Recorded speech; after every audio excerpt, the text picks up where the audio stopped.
Pine cones. They're everywhere out here.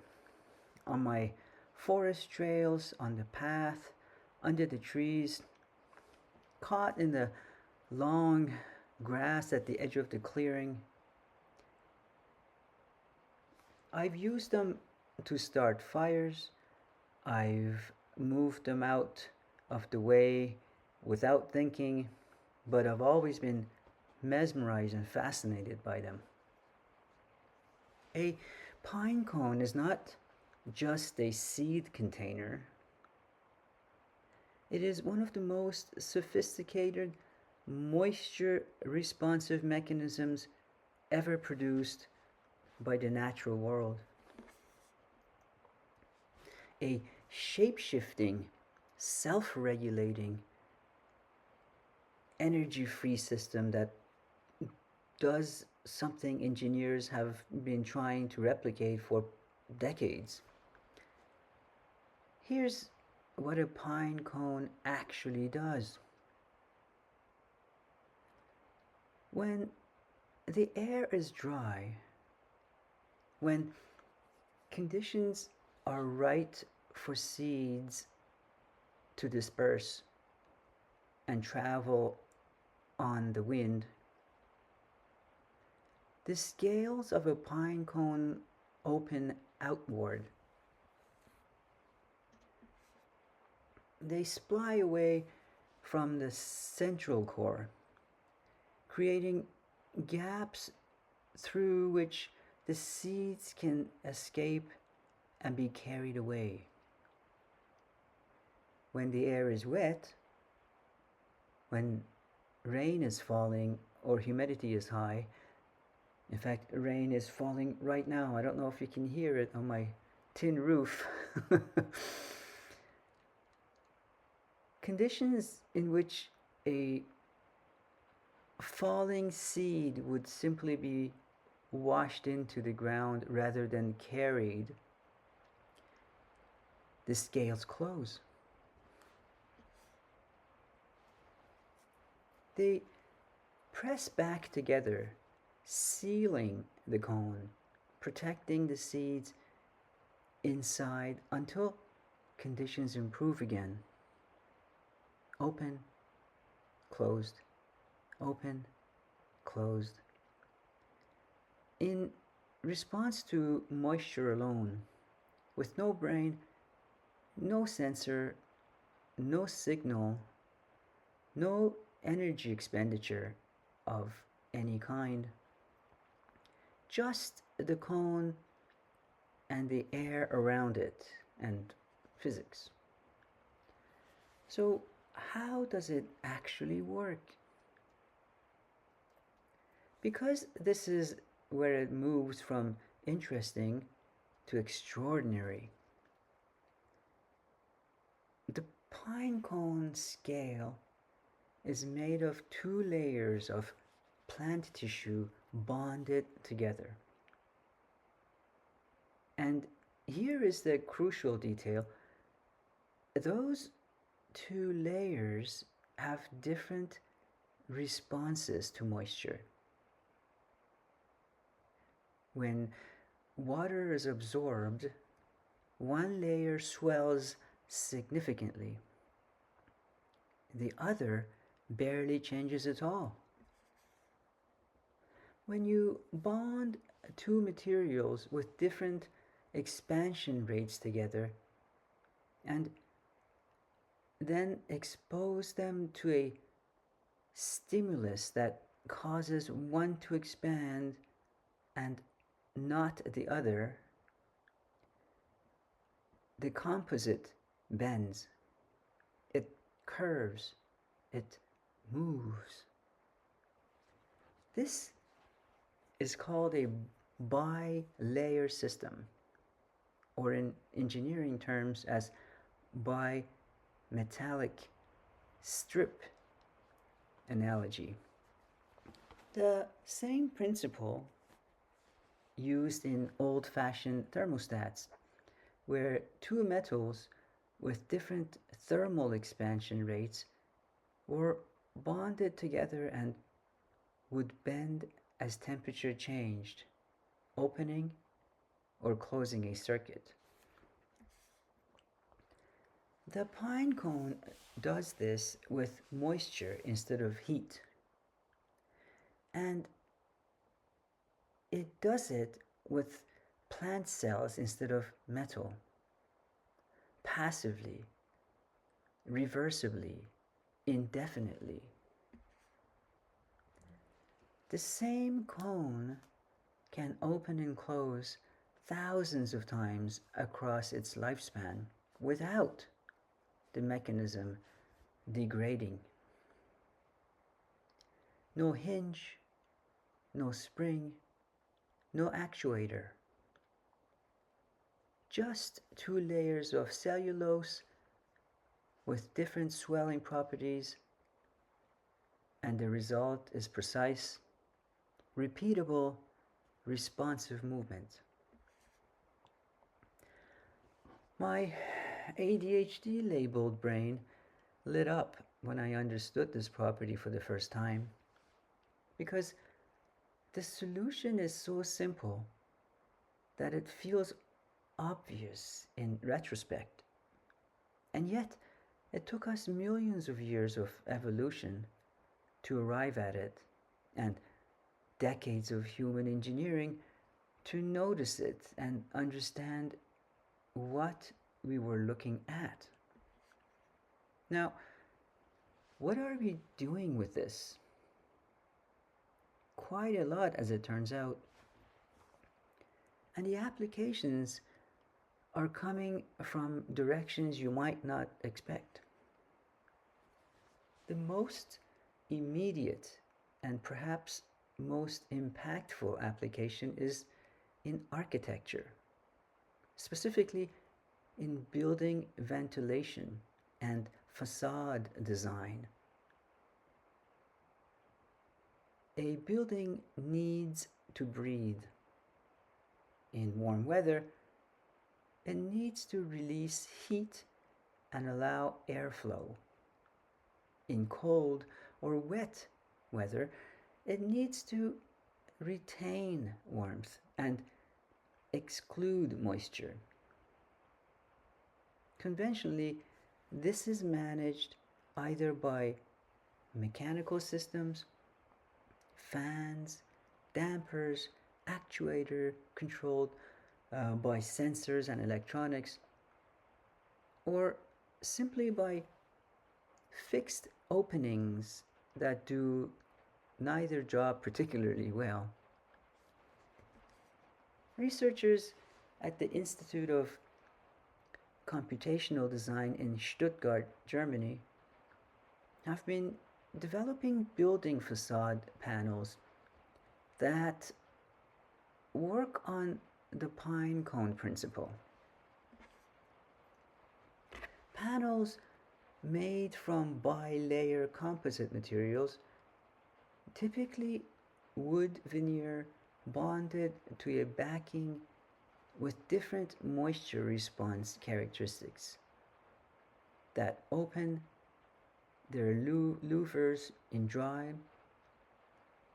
warm conditions and close them when it rains automatically without any electronic control system, without any power source at all. They have been tested in real buildings. They work. They respond to the actual weather conditions at the surface of the building, not to a sensor reading from somewhere else, not to a programmed schedule, but directly and immediately to the moisture in the air they are touching. This is significant for off-grid buildings especially. Any system that manages ventilation, temperature, or moisture passively, without electronics, without power, without maintenance, is directly relevant to anyone building or living outside conventional infrastructure, which includes a growing number of people by choice or by necessity. Fashion and textiles are another unexpected frontier. A research group at MIT's Media Lab, the Tangible Media Group, developed a line of workout clothing several years ago using the pine cone principle. The garments were printed with flaps of bilayer material that remained flat and closed against the skin in cool, dry conditions and opened outward as body heat and sweat increased, creating ventilation exactly where and when it was needed, and closing again as the wearer cooled down. No zips, no mesh panels, no electronic wearables, just responsive material that behaved like a pine cone scale, opening in response to moisture and closing in its absence. The same group has explored this principle for athletic footwear, for sleeping bag design, and for architectural membranes. The underlying idea is always the same. Replace a powered controlled mechanical system with a material that simply responds to the conditions around it. In a world trying to reduce energy consumption, reduce electronic waste, and reduce the complexity of the systems we depend on, a material that regulates itself is not a novelty. It is a direction of travel. And then there is robotics, which is where things get genuinely strange and wonderful. Soft robotics, the field concerned with building robots from flexible, compliant materials rather than rigid structures, has been paying close attention to pine cone mechanics for the better part of the decade. The challenge is soft robotics is actuation. How do you make something move without a motor? How do you create a gripper, a joint, a locomotion system from soft material that can still generate useful force and precise movement? Hydroscopic b- bilayer system, materials that bend in response to moisture, offer one answer. Researchers have built robotic grippers that open and close in response to humidity changes, crawling robots that move through moisture gradients in their environment without any battery or control system, structures that self assemble when wet and return to a flat packed state when dry. This connects to something called 4D printing, a term for 3D printed structures that change shape over time in response to an environmental stimulus. Print a flat sheet of bilayer material, place it in water, watch it fold itself into a three-dimensional form. The shape is encoded in the material's structure, not programmed into a computer.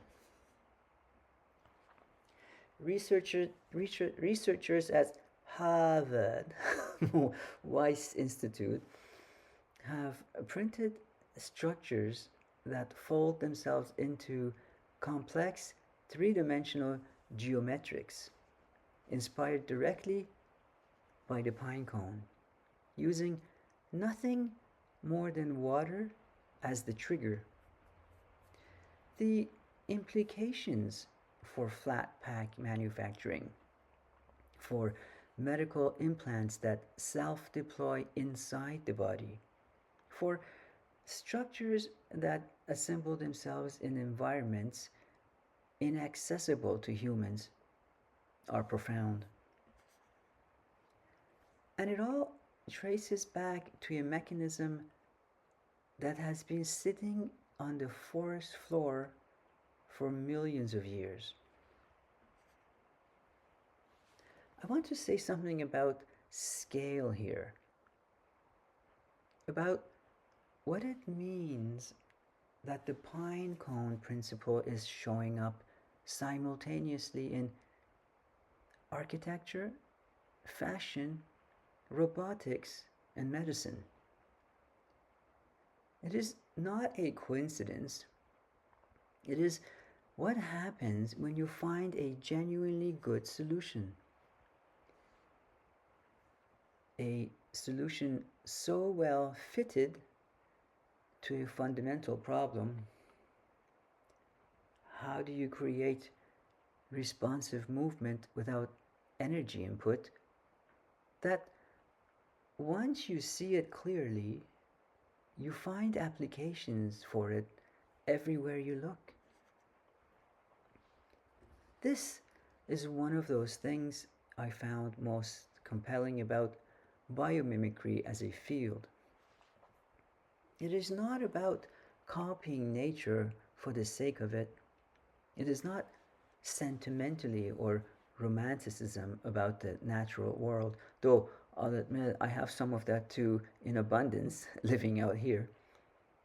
It is about recognizing that evolution has had an incomprehensible amount of time to solve problems, and that those solutions, when we finally decode them, tend to be more elegant, more efficient, and more durable than anything we design from scratch. The pine cone has been opening and closing in response to moisture for roughly 300 million years. 300 million years of field testing, of refinement, of the elimination of anything that didn't work. What we're doing when we study it is not inventing something new. We are reading a solution that already exists. We are translating a language that predates us by an almost unimaginable margin. And that translation, that patient, careful, humble act of looking at something ordinary and asking what it actually is one of the most important things a curious mind can do. There is a pine cone on my windowsill beside me as I record this. I picked it up off the path a few days ago, brought it inside. The way I always have, without thinking much about it. It's been sitting there, open in the dry air of the room. I put it outside last night when the rain came. This morning it was closed, tight, every scale pressed against the next. The whole structure sealed and purposeful. It didn't need me to tell it what to do. It didn't need a program or a power source or a single or any sort of a signal from anywhere. No, no single demand or uh, request. It just knew. The way everything out here seems to know. If you give it long enough and pay close enough attention. That's what this series is about, really. Not just the science, though I love the science, but the attention, the looking, the willingness to pick something up off the ground and ask sincerely what it actually is. There's so much out here. We are only just beginning to read it.